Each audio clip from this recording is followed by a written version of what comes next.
सुफियान बिन अब्दुल्ला वो कहते हैं कि मैंने रसूलुल्लाह सल्लल्लाहु अलैहि वसल्लम से कहा कि आप इस्लाम के बारे में मुझे एक ऐसी बात बताइए कि मैं आपके बाद किसी से ना पूछूं।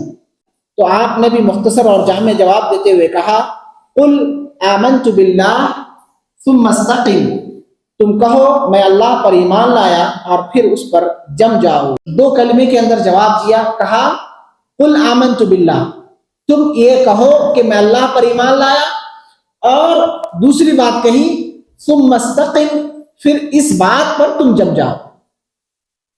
तो इसमें पूरे दीन को शामिल कर दिया गया है जो एक इंसान से मतलूब है इस दुनिया के अंदर।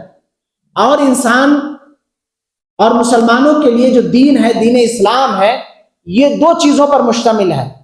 एक है अकीदा और दूसरी है शरीयत अमल।